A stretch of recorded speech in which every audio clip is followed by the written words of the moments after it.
broad spectrum, real estate and investment. So I've got kind of some that behind the scenes when you're kind of working with insurance, you're learning all about that an organization and how they kind of operate. And so I've done that with a broad spectrum of industries, kind of what I think of the industries that are part of the foundation of the city.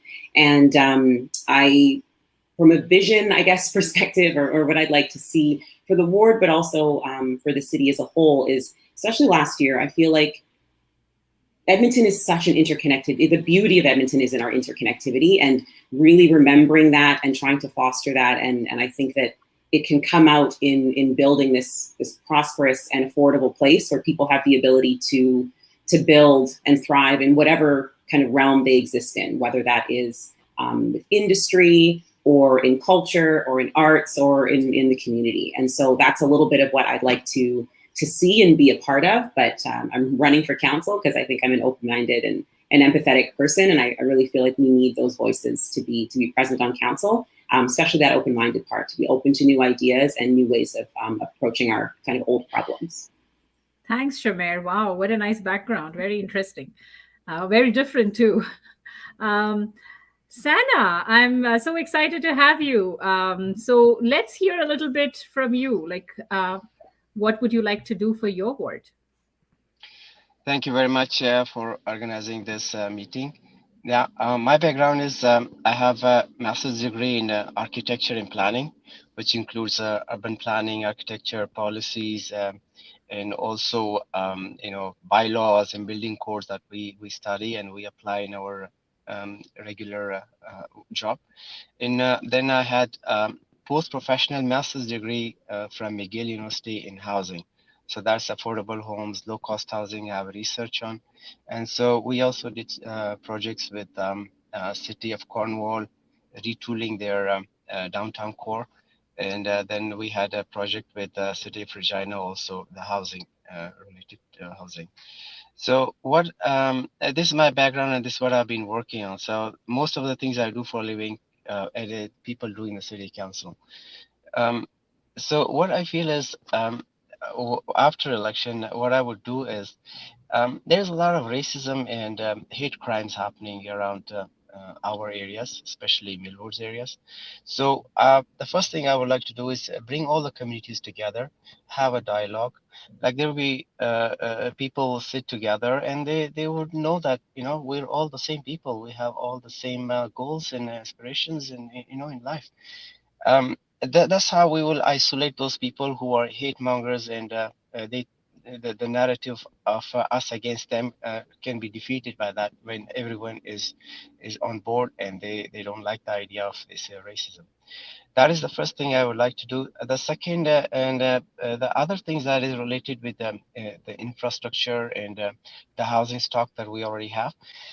I met a lot of people. There are very tiny things, meaning like small things that is bothering people. A pothole, a cracked sidewalk, noise. Noise is not a small thing actually. On the highways, they're living there and it gets noisy.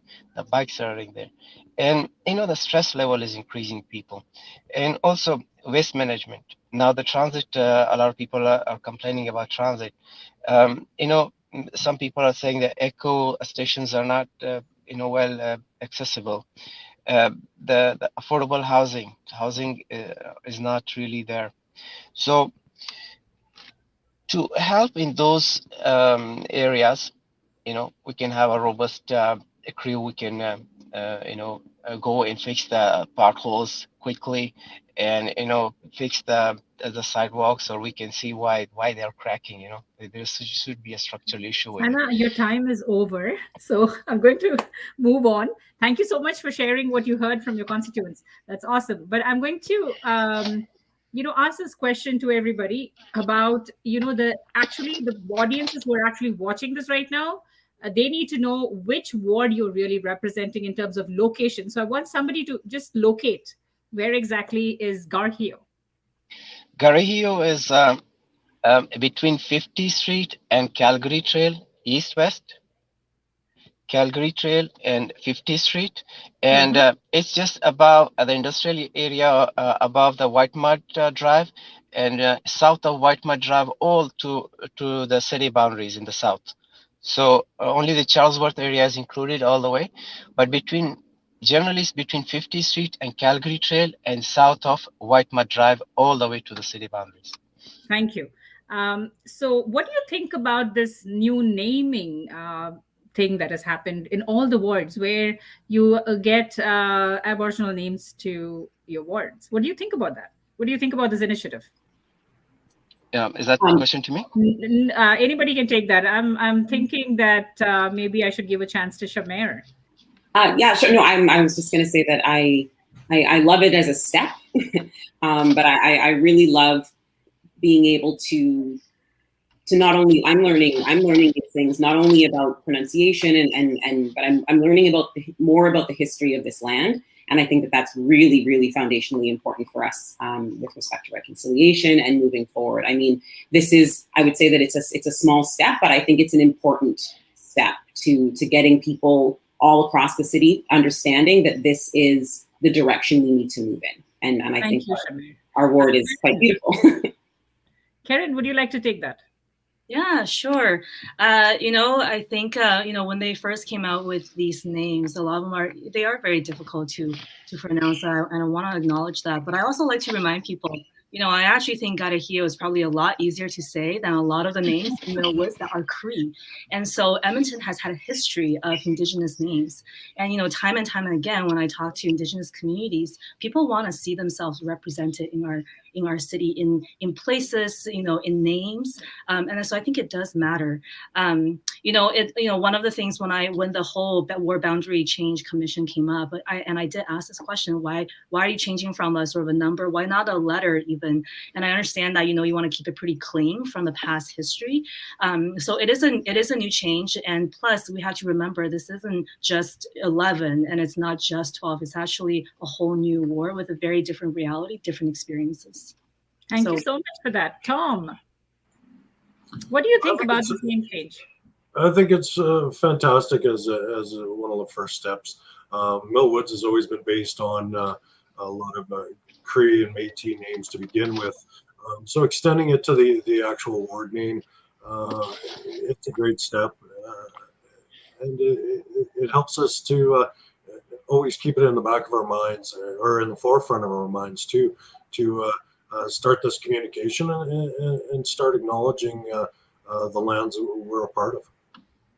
Thank you so much for that. Sana, how do you see this? Do you see this as, like an important step? Yeah, I think it's very important, to recognize these, these people who lived here before us, and it's a Treaty 6, land. And acknowledgement is good. The only thing is, it's a little hard to explain to them where it is located. Maybe a number with it, like Karhiioo, Ward 11, Karhiioo, that would have a little more, people could locate it better. But otherwise, names are good. I like the idea. Yeah, of course. I feel there's more character to a name than a number. So it surely lends a character. I hope this is not the only step that we are taking into reconciliation, though, because I feel that, always there are token things that are done and then there's nothing that follows that. So I hope that if you get elected to council, there will be much more in terms of reconciling with our Aboriginal communities. So now the next question to each of you, I'll start with Tom. Is like, what have you been hearing when you've been door knocking? What are the kind of things that you've been hearing? And what are you planning to do for the people who've been talking to you? Well, it's funny. I've lived in the ward for over 40 years. So talking to people at the doors and within my own community league, they're reiterating what, excuse me, what's already on my mind. Crime prevention and safe communities is a major consideration for not just Millwoods, not just Summerside. The whole ward seems to be on board with that type of mentality. And when I talk about safe communities, I'm talking about the people themselves. I'm talking about traffic, and I'm talking about crime reduction for a lot of the petty crime we're dealing with. Currently, within my own community league, we have many initiatives that we push out to or share with our residents to reduce these types of petty crimes, because these are the types of crimes that escalate into larger issues. So if we as a community can come together to reduce simple things like taking laptops out of our door, checking our block at 9 o'clock, where you're checking your yard, making sure nothing's accessible, nothing is enticing individuals to come into your yards and stay in the area because it's plentiful with easy pickings. And there's such a large trickle effect to that now reduces the load we have on our EPS services, and they can concentrate on other items, more concerning items. And of course, the traffic is another major component as well. People are coming to me because I'm a community leader and asking for help and advocacy on simple things like crosswalk identification, maintenance on these crosswalks, putting lights up, putting up new signage, painting the grounds, and stop signs. Simple things like that, especially in the new developments. A lot of people are getting left behind. It's a simple thing to put up a stop sign for somebody at the end of a subdivision just to ensure that safety's there. And then, of course, there's the people aspect as well. We need to collaborate. We need to get together and talk about our fears, talk about our concerns, and start solving the issues that are concerning the people on the streets while they're walking, items like that. Thank you so much, Tom. Can we move on to Keren and kind of give her an opportunity to share about what she heard from her constituents, and what do you plan to do, Keren, when you come to office? Well, I think one of the most exciting part about campaigning is you're actually talking to real people. And I think this pandemic has really, for a while, quite limited that for a lot of the candidates. And I always say it's not a real campaign until you really talk to people at the doors. I think what is interesting for me is that, every neighborhood, you'll notice that there's some very specific issues that will come up over and over again at those doors at that particular neighborhood. Sometimes it could be specifically about, speeding. Sometimes it could be about the coyotes that's roaming. And there are always these timeless issues, taxes, the LRT, the, street alley renewal. But I think one thing that I'm noticing too is that, this ward is, you can think of it, the northern part is some of the more mature, older neighborhoods. You have some of the newer growth neighborhoods. The issues are, not, I would say, night and day, especially in the older neighborhood, since Millwoods have come around. There's there has been very limited renewal in terms of our basic public infrastructure, and some people see it somewhere and some people don't see it somewhere. And so what I'm hearing over and over again is, when is it going to be our turn?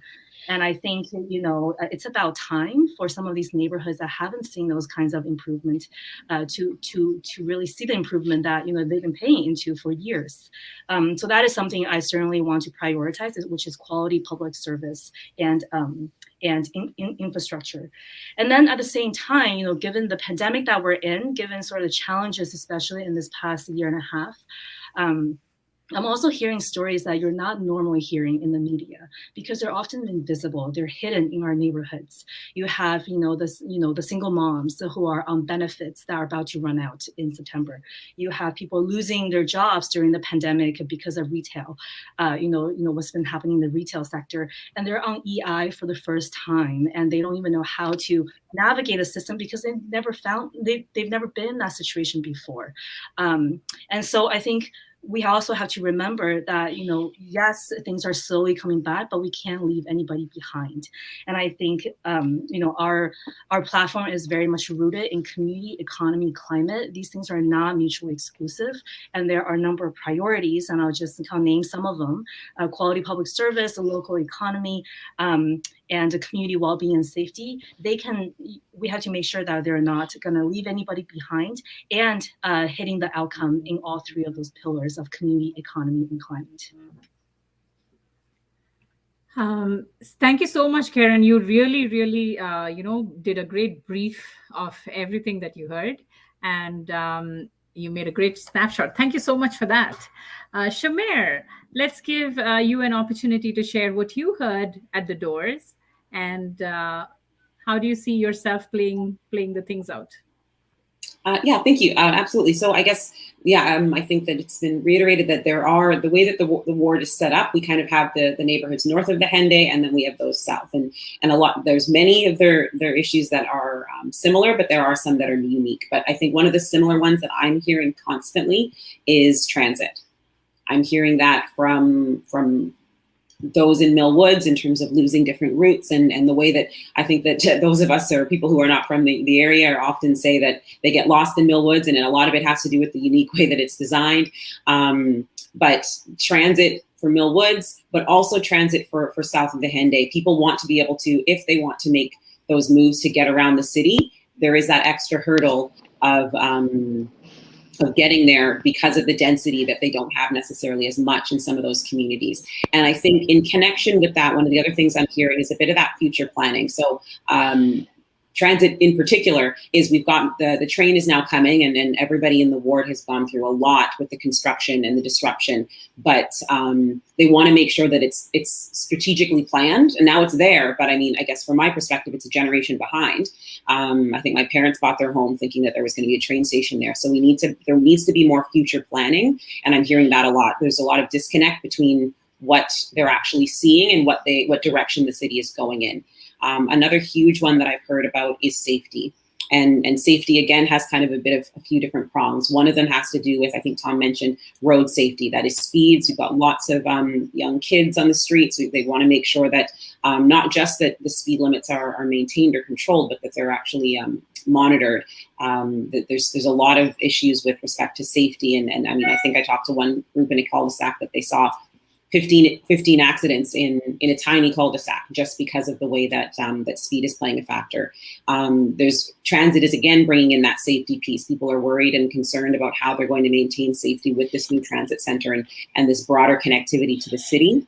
And then I've walked up to doors where people are saying, I don't feel safe as a person of color, as a woman of color. I'm talking to fathers who are saying, how do I send my daughter out into the neighborhood and feel like they're going to be safe, whether it's on transit or in some other space in the city. Mm-hmm. So those are kind of the bigger ones, but then there's that pride in the community. People want to see, and I think that Keren kind of touched on those core services, but people want to see that they have pride in the neighborhood. And that comes down to beautification, access to parks, and the ability to kind of connect with the community. So those are some of the pieces that I've heard. And in terms of trying to address those, we need to be, I think that with respect to especially this area, there's uniqueness in it. And I think that there needs to be that strong advocate understanding and communicating the uniqueness of the area and how a transit redesign, as an example, might have different ramifications in terms of how the direct thoroughfares work when you're in more of a grid system that you see center and north of the city versus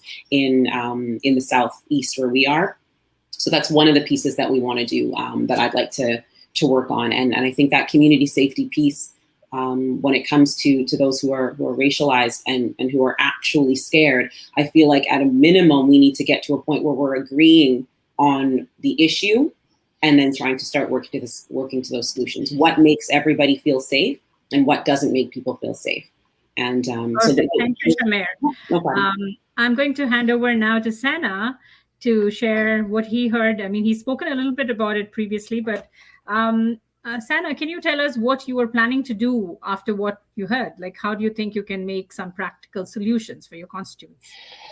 Yeah, I hear a lot about this tax increase every year, and everyone is talking about it. The tax, of course, increasing tax every year is not sustainable practice, and the city will become unaffordable in future if they keep increasing. So I tell them that we'll need to find other streams of revenue for the city. This one source of taxation from the residents or property tax is not going to sustain like that.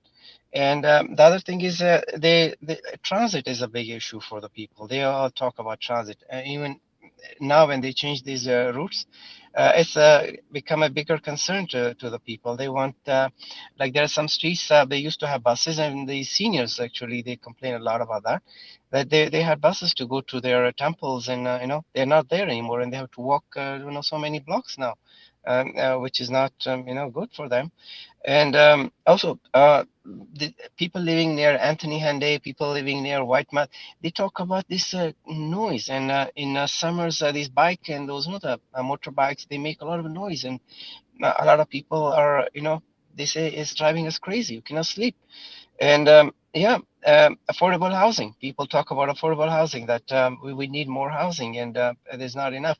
A lot of people talk about this safety. Like there was some ladies, they met me, the Somali ladies, and they told me that there were attacks on Somali women, especially with certain faith, that people attack them every day. Nobody has been arrested or brought to justice.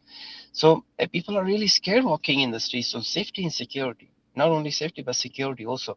So those are very important to those people. Apart from that, this homelessness and drug addiction, people talk about that how to do that. So I tell them it's poverty.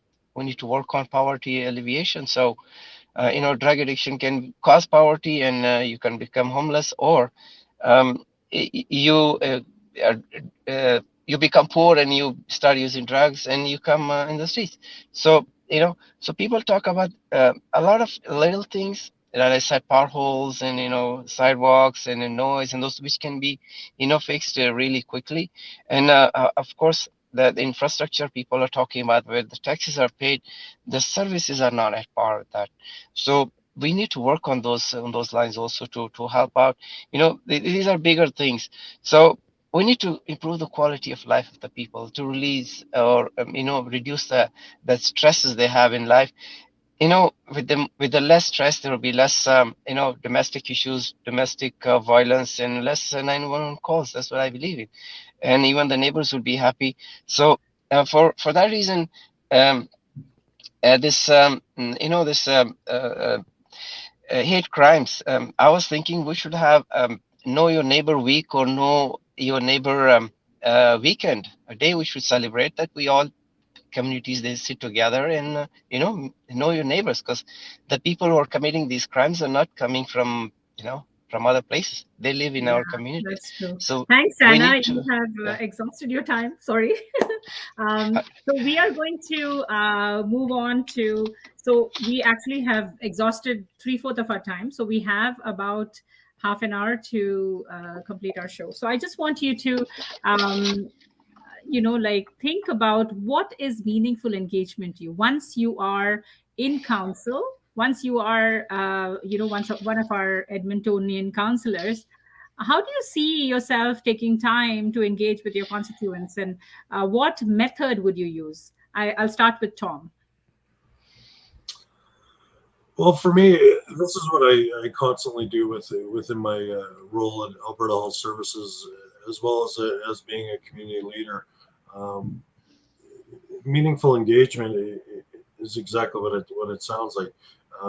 It's walking into a situation with all stakeholders, the right individuals who have the voice and have the concerns with any type of situation, and coming in with the idea, safer development, talking about it, but actually listening and acknowledging the concerns that these people have. The issues I've seen with the city and heard from others, is that something like the LRT, people are coming in from the city, saying that, hey, this is the project we're going with. This is what we're going to do.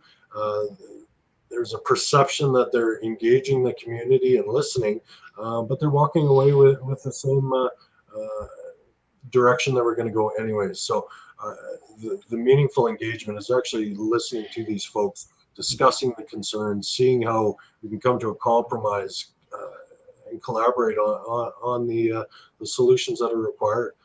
Like I said, I do it within my role with AHS. I do it in my community, and I've done it successfully since. So how do you think you will keep yourself accessible? What method would you use?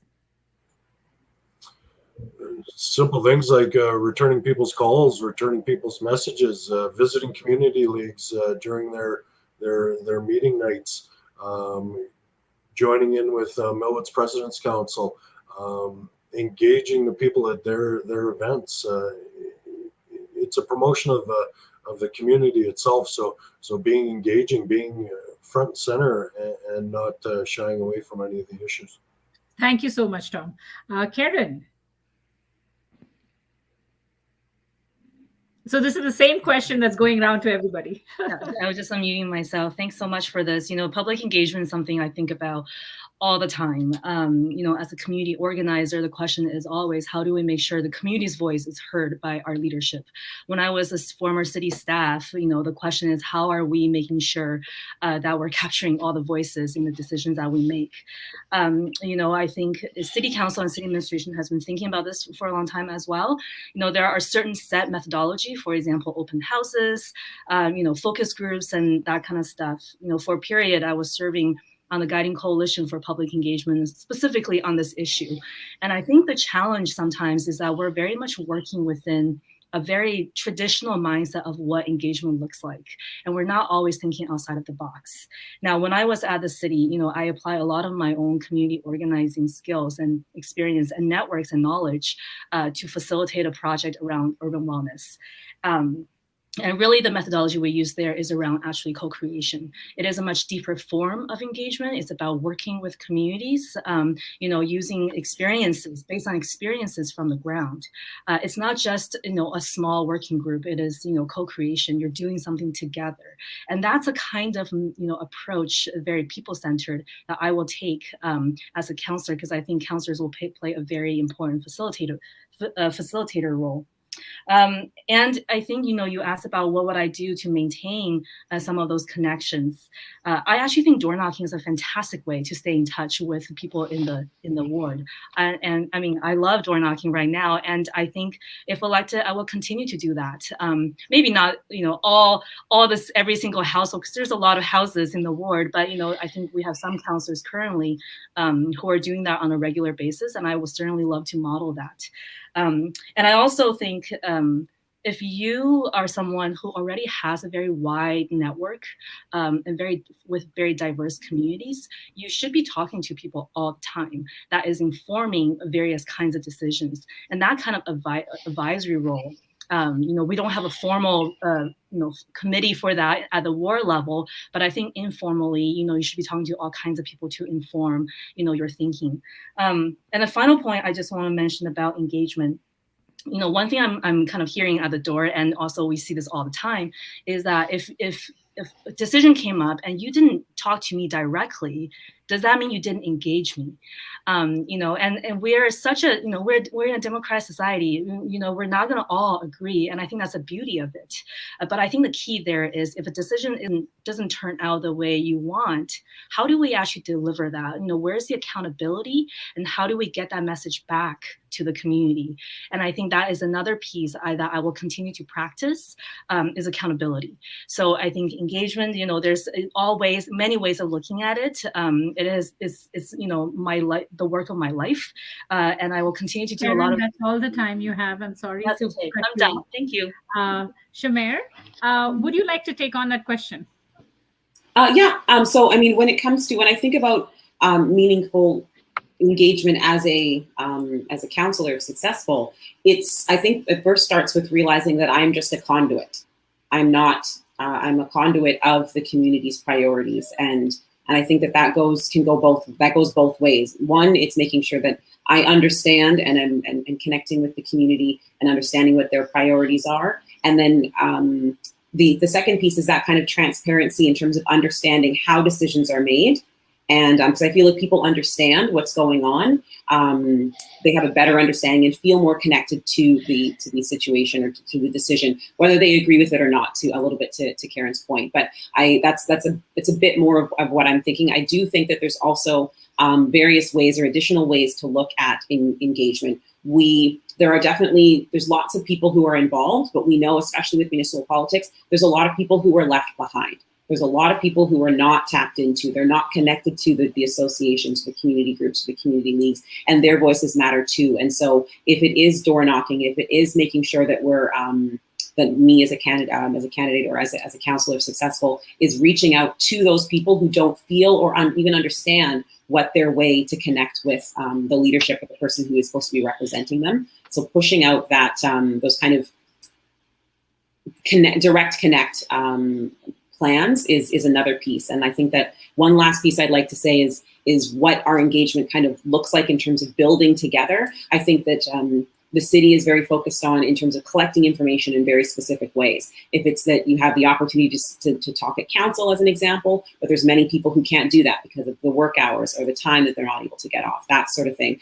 We collect about a lot of information from 311, for example, but that again is, you're capturing information from folks who do use that and not a lot of others. And so I think that it's going to start with a bit of, I guess, grassroots, for lack of a better word, communication and letting people understand and know the different means of where they can connect and have their voice heard. So to me, meaningful. Thank you, Shamair. That's awesome.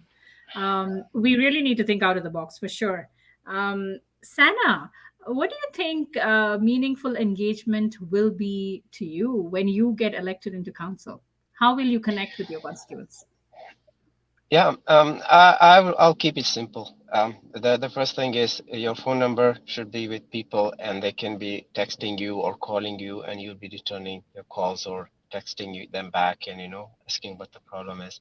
The second thing is I think I will have a timetable where people would know at what day or what time where I will be. So if they have something they want to approach me, or they want to talk to me about something, they would know where I would be found.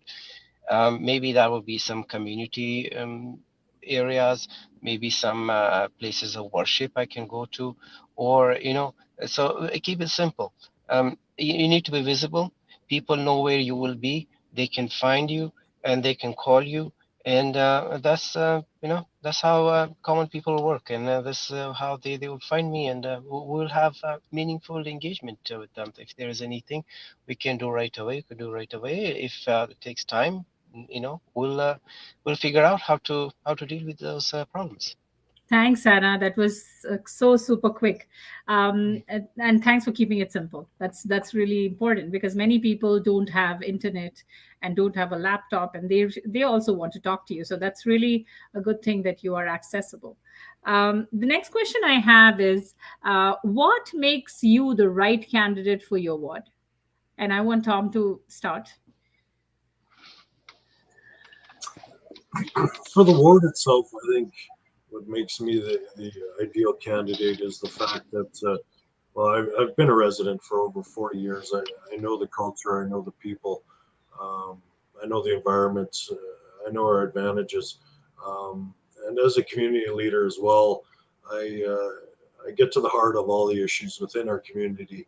I support the people around me, and I've always just been grateful for being able to live in the diverse environment I live in.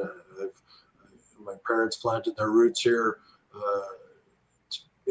40 some years ago, and I've continued it on with my own family, and I'm in the midst of creating a generational home as well. So I've invested in it. I know it. I live it. And then you get into the backgrounds I've had in the past with land development, with Alberta Health Services, understanding social programming, understanding the economics and what can be done within an administration for efficiencies to get our value back, to increase the pride in our community. We all have pride in our community, but it is dwindling because of the value and the services we're getting. So these are the types of issues I'm gonna resolve and continue what I'm already successfully doing. Thank you so much, Tom. Keren, what makes you the right candidate for your ward, and how will you, focus on the priorities in your ward? I guess I'll mention three things. Like I mentioned in my introduction, when I first ran for city council, I wanted to bring a fresh perspective back in 2017, and that really hasn't changed. And I think having lived and worked in many jurisdictions and cities and communities, I bring a very wide range of experiences and knowledge, not only in community and policy, but also in the private sector and the innovation space, which I'm very active in. And I think we're at a moment in history where I think our cities are, on the cusp of something, and we actually need people can really think outside of the box because of the knowledge that they bring. And I certainly feel, I'm excited to fill that role. Secondly, I think this election is critical for a number of reasons. We are still in the midst of a pandemic. We're going to see some major turnover on city council. We need people who actually know how cities work, how to navigate the administration, how to navigate the system, because it's pretty complex. And having, firsthand experience in that, I think I will bring that, skill and experience that will kind of put me get me right to work when we first start. And finally, I'll just, reiterate that, again, we're not out of the woods. And when I say I bring this public health lens, which I think will be really critical, even at the city level, if you think about some of the interventions that the city had to do in the past year, they're very directly related to health promotion, to prevention, to making sure that we're creating the environment so people are not going to get infected with COVID. And I think that lens will continue to apply as we move forward, because this is our new normal. And so with those three things, I think fresh perspective, my city experience and the public health lens, that's what makes me excited for the job. Thank you so much, Keren. Shamair, how do you think you're poised for this position? I think that, I feel like my experience as a counselor, I really feel like you're bringing in or you're selecting a decision maker. And I think when I connect with, firstly, I'll touch base on with my work experience, which is a realm that not a lot of people have experience with outside of auto insurance. But really, as a risk manager and as a risk professional, you are taking in information and assessing the impacts of your decisions in every direction. Not only what administration, for example, may come to you with in terms of a problem that they're trying to solve, but what are the unintended consequences? What are the pieces? Who is going to be left behind by that decision? And so I think that strategic planning, that sort of a mindset is definitely something that is going to bring to council, and I think is a lot of value. I think we've had a little bit too much short-sighted thinking. I mentioned about the LRT in terms of being at least 25 years behind. I believe there was a report that talked about the ridership, and even just a year or two ago, they estimated that the ridership was going to be much lower, and they haven't been planning for the way that things are right now and the direction we're going to go in. I would say that another piece is the collaborative and open-minded piece that I mentioned a little bit before as well, is that we need people who can work together in collaboration. And that is something that I have done a lot in my work, in my personal life, and my volunteer work. And I think that getting to a consensus on an agreed upon issue and being open-minded enough to approach it in a new way is something I think that's going to be vital to take us into the next direction. And I think that another huge piece that is important, I think that bears repeating, not just after the last year, but it's been being mentioned for a long time, is that we need new voices. We need voices that have been left behind, that have not currently been at the table, and we need there to be safe space for them to speak. And I have, just because of the nature of who I am, I have always been in spaces and always often been the one and only. And I think that strength of character that I built in being able to do that means that I'm not going to be afraid to continue to push those important pieces where we talk and hear a lot about that during an election period, and that is anti-racism work and bringing more people in and bringing that Indigenous perspective and making sure that Indigenous peoples are at the table, being open to having those changes. I think we need people at the table as a constant reminder that that's something that has to happen now. Thank you so much, Shamair. Let's go to Sana. Sana, why do you think that you are a good candidate? I mean, the perfect candidate for your council, for your ward? Yeah, thank you very much. See, my background is in architecture and planning. So planning means urban planning, urban design, environment, all those things we study. And then the architecture itself. And then this study in housing and those projects that I've done with other cities. So feel like half the thing I do for a living that the city council does there.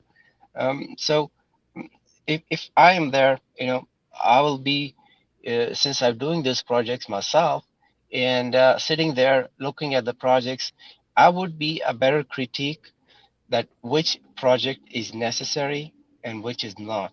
And there's another thing attached to it, that is cost.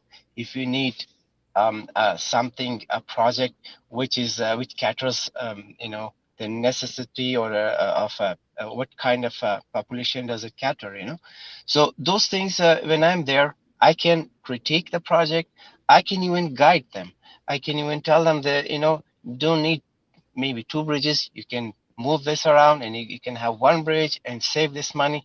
So in this way, the necessary projects, they will go on, and we will fix the critique and make it even affordable. And then the unnecessary projects which happens from time to time, they will be stopped, and this will save a lot of money, taxpayers money. And maybe we will cap this uh, this tax on the common Edmontonians. So when you're in the council, it is, you are not looking at one ward. Actually, you will be thinking of the whole city. So of course, our ward has some issues that we will be tackling and that we'll be fixing, and that will be meeting people. But the important thing would be that we look at the bigger picture, and that is the whole city of Edmonton. And this is how I feel like if I'm there, we can save some money for the day, and those that money can be spent somewhere else. Maybe affordable housing, maybe better transit, safety and security, and poverty alleviation, drug addiction. We have a lot of these, safe injection sites. I tell people, what is safe injection site? These people who are addicts, we need to help them bring them back to the maybe workforce or to the society.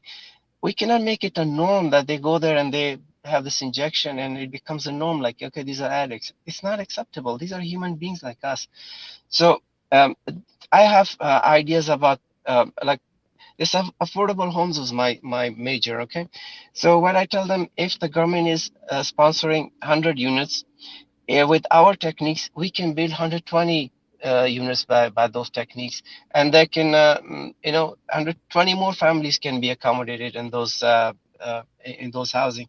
So for that reason, if a person like with expertise, a professional in these fields, if he goes to the city council, because city council is a place for working, it's a place for where the projects are done. So a person who's done these projects, when he goes there, he would have a better knowledge. He doesn't have to learn the ways how to do things. He will have a little bit more knowledge than other people, and that's how he will function better. Thank you so much, Sana. I'm going to talk a little bit about the waste management in our city, and the new trash cans that have been deployed in different parts of the city. I just want all of you to take a stab at that and talk about how we can make it better, because I don't think communities were really educated on how to use those trash cans. What do you think about that, Tom? I think you once again hit the nail on the head when it comes to that engagement piece. We, in my neighborhood of Satu, we were part of a pilot project, and I had accepted it because luckily I've got the back alley and I've got a bit of a green thumb, so I'm always using my green bin for various things. But so it is in the implementation, and that's a lot of the things I want to change, not just for the waste management, but many other types of items, but such as projects and maintenance and whatnot. But for that particular rollout, yeah, it wasn't done effectively. The communication aspect wasn't done effectively. When the schedules came out, some were improper. So there was those issues that people dealt with right off the bat. But one of the bigger concerns I have is the actual infrastructure we have in place right now. Our recycling facilities have always been touted as these fantastic world renowned type of facilities, but the reality is they're not being used properly. Half of our recyclables are probably not even being recycled in these facilities. So I think the major component to all of this is actually getting our infrastructure in place to accept the work that we as residents are doing by composting, by separating all our waste. But they have to go to a place that's actually going to receive it and be dealt with appropriately. And I think that's one of the bigger concerns I have with our waste management process. Thank you so much, Tom.